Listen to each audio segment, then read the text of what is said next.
मंडळी, पुणे शहराच्या राजकारणात सध्या असं काही घडतंय ज्याची कुणी कल्पना देखील केलेली नव्हती। वरून सगळं शांत वाटत असलं तरी आतून मात्र महायुतीचा गड कडाडून कोसळतो की काय अशी परिस्थिती निर्माण झाली आहे। सत्तेसाठी एकत्र आलेले दोन मित्र आता आमने सामने उभे ठाकलेले आहेत। पुण्यातील एका गुप्त बैठकीनंतर महायुतीमध्ये असा काही भूकंप झालाय की खुद्द उपमुख्यमंत्र्यांच्या शिवसेनेने आता थेट युती तोडण्याचा इशारा दिलेला आहे। पुण्याचं राजकारण आता एका अशा वळणावर येऊन थांबले जिथे मैत्रीपेक्षा जागांचा आकडा मोठा झालाय। नेमकं काय शिजतंय पुण्यातील राजकीय कडईत? काय आहे तो 12 जणांचा आकडा ज्याने शिवसेनेचा स्वाभिमान दुखावलाय? हेच आज आपण या व्हिडिओच्या माध्यमातून जाणून घेणार आहोत। पुणे महानगरपालिकेची निवडणूक म्हणजे महाराष्ट्राच्या सत्तेची सेमीफायनल मानली जाते। पण याच पुण्यात आता जागा वाटपाचा असा काही तिढा निर्माण झालाय की तो सुटण्याऐवजी अधिकच गुंतत चाललेला आहे। भाजप आणि एकनाथ शिंदे यांची शिवसेना यांच्यात गेल्या काही दिवसांपासून जागांवरून खडाजंगी सुरू आहे। पण आता ही लढाई केवळ चर्चेपुरती मर्यादित राहिलेली नाही। भाजपने शिंदे गटाला दिलेल्या एका ऑफरमुळे शिवसेनेच्या गटात प्रचंड संताप पाहायला मिळतोय। पुण्यासारख्या मोठ्या शहरात जिथे शिवसेनेचे अस्तित्व टिकून ठेवण्यासाठी शिंदे गट धडपडतोय तिथे भाजपने त्यांना केवळ 12 जागांची ऑफर दिलेली आहे। हा आकडा ऐकताच शिवसेनेचे स्थानिक नेते आणि पदाधिकारी अवाक झालेले आहेत। पुणे महापालिकेत एकूण 41 प्रभाग असून नगरसेवकांची संख्या 165 इतकी मोठी आहे। एवढ्या मोठ्या महापालिकेत उपमुख्यमंत्री एकनाथ शिंदे यांच्या पक्षाला केवळ 12 जागा। हा प्रश्न आता पुण्याच्या गल्ली बोळात विचारला जात आहे। खरं तर शिंदे गटाने सुरुवातीला भाजपकडे 35 जागांची मागणी केलेली होती। ही मागणी वाजवी असल्याचं त्यांचं म्हणणं होतं, पण भाजपने मात्र आपला हात आखडता घेतला आहे। भाजपला पुण्यात एकहाती सत्ता हवी आहे आणि त्यासाठी ते आपल्या मित्र पक्षाला देखील फारसं झुकतं माप द्यायला तयार नाहीत। मागणी 35ची आणि ऑफर केवळ 12ची। यावरूनच पुण्यातील युतीमध्ये किती मोठी दरी निर्माण झाली आहे हे स्पष्ट होतंय। पुण्यातील या वादाला आणखीन एक किनार आहे, ती म्हणजे अजित पवार यांची राष्ट्रवादी।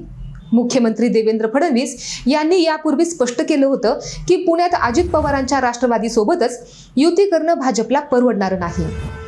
जर राष्ट्रवादीला सोबत घेतलं तर त्याचा फायदा थेट विरोधकांना होईल असं भाजपचं गणित आहे। त्यामुळे भाजपनं राष्ट्रवादीला आधीच बाजूला सारलेलं आहे। पण आता ज्या शिंदे गटाला सोबत घेऊन भाजप विजयाचं स्वप्न पाहत होतं त्याच शिंदे गटासोबत आता त्यांचं वाजलं आहे। राष्ट्रवादीला सोबत न घेणाऱ्या भाजपने आता शिवसेनेला देखील नाराज केल्यामुळे पुण्यात महायुतीचं भवितव्य धोक्यात आलेलं आहे। भाजपने सुरुवातीला 12 जागांची ऑफर दिली होती, पण शिवसेनेचा वाढता विरोध पाहून त्यांनी हा आकडा थोडा वाढवला। भाजपने आता 15 जागांपर्यंत देण्याची तयारी दाखवली आहे, पण शिंदे गट मात्र 20 ते 25 जणांच्या आकड्यावर ठाम आहे। 15 जागांवर निवडणूक लढवणं म्हणजे आपल्या पक्षाचं अस्तित्व संपवण्यासारखंच आहे, असं शिवसेनेच्या स्थानिक नेत्यांचं मत आहे। पुणे शहरात शिवसेनेची अनेक वर्षापासूनची ताकद आहे, त्यांचे जुने कार्यकर्ते आहेत। अशा वेळी केवळ 15 जागांवर समाधान मानणं शिंदे यांच्यासाठी राजकीयदृष्ट्या धोक्याचं ठरू शकतं आणि त्यामुळेच आता या जागा वाटपाचा चेंडू मुख्यमंत्र्यांच्या कोर्टात गेलेला आहे। शुक्रवारचा दिवस पुण्याच्या राजकारणात अत्यंत महत्त्वाचा ठरणार आहे। शिवसेनेच्या नेत्यांनी भाजपला एक प्रकारचा अल्टिमेटच दिलेला आहे। जर शुक्रवारपर्यंत भाजपकडून समाधानकारक प्रतिसाद मिळाला नाही तर शिवसेना आपले पत्ते उघड करेल। पुण्यात शिवसेनेच्या नेत्यांनी आधीच अंतर्गत तयारी सुरू केलेली आहे। प्रत्येक प्रभागात आपले उमेदवार कोण असू शकतात याची चाचपणी सुरू केलेली आहे। आम्ही शेवटपर्यंत युतीसाठी प्रयत्न करू, पण जर आमचा सन्मान राखला गेला नाही तर आम्ही आमच्या सक्षम उमेदवारांना AB फॉर्म वाटू, असं शिवसेनेच्या गटातून ठामपणे सांगण्यात येते। पुणे महापालिकेत भाजपची सत्ता होती आणि ती टिकवण्यासाठी भाजप कोणतीही कसर सोडू इच्छित नाही। गेल्या निवडणुकीत भाजपने स्वबळावर 90 पेक्षा जास्त जागा जिंकलेल्या होत्या आणि याच आत्मविश्वासाच्या जोरावर भाजप आता छोट्या भावांना म्हणजेच शिंदे गट आणि अजित पवार गटाला जास्त जागा देण्यास तयार नाही। भाजपच्या नेत्यांना वाटलं की पुण्यात मोदी लाट आणि त्यांच्या कामाच्या जोरावर ते पुन्हा एकदा बहुमताचा आकडा गाठू शकतात, पण राजकारणात कधी काय होईल हे सांगता येत नाही। शिवसेनेची साथ सोडली तर भाजपला काही प्रभागांमध्ये मोठा फटका बसू शकतो, हे वास्तवही नाकारता येत नाही। शिवसेनेच्या शिंदे गटाने आता 29 तारखेचा मुहूर्त ठरवलेला आहे। जर जागा वाटपाचा तिढा सुटला नाही तर शिवसेना 29 तारखेला आपली स्वतंत्र उमेदवारांची यादी जाहीर करू शकते. ही यादी जाहीर होणं म्हणजे महायुतीत अधिकृतपणे फूट पडल्याचं शिक्कामोर्तब होण्यासारखं असेल. एकनाथ शिंदे आणि देवेंद्र फडणवीस यांच्यात मैत्री असली तरी स्थानिक पातळीवर जागांच्या गणितामुळे ही मैत्री आता कसोटीला लागलेली आहे. पुण्याचे शिवसैनिक आता मुख्यमंत्र्यांच्या आदेशाची वाट पाहत आहेत. लढायचं तर ताकदीने, नाहीतर स्वाभिमानाने बाजूला व्हायचं, असा सूर सध्या पुण्याच्या शाखांमध्ये उमटतोय. या सगळ्या वादात विरोधकांचा म्हणजेच महाविकास आघाडीचा फायदा होण्याची दाट शक्यता आहे.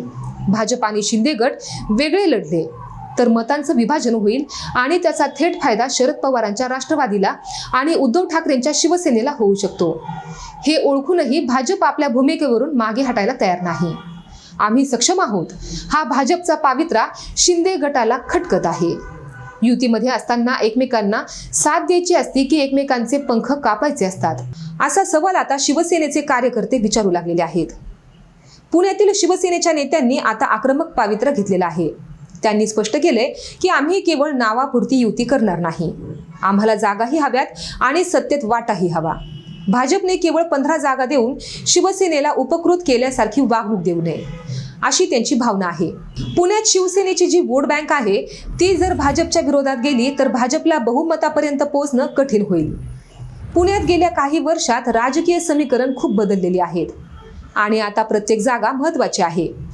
पुणे महानगरपालिकेची ही रणधुमाळी आता केवळ नगरसेवक निवडून आणण्यापुरती राहिलेली नाही, तर ती अस्तित्वाची लढाई झालेली आहे. एकनाथ शिंदे यांच्या शिवसेनेला सिद्ध करायचं आहे की ते भाजपशिवाय पुण्यात टिकू शकतात, तर दुसरीकडे मात्र भाजपला दाखवून द्यायचं आहे की पुणे हा त्यांचा बालेकिल्ला आहे आणि तिथे त्यांना कुणाचीही गरज नाही. या दोन महत्त्वाकांक्षांच्या लढाईत महायुतीचा हा रथ आता चिखलात रुतलेला आहे. हा रथ बाहेर निघणार की तिथेच कोसळणार हे पाहणं महत्त्वाचं ठरणार आहे. मंडळी, तुम्हाला याबद्दल काय वाटतं आम्हाला कमेंट्समध्ये नक्की सांगा आणि आपले पब्लिक कट्टा हे यूट्यूब चॅनल सबस्क्राईब करायला विसरू नका. धन्यवाद.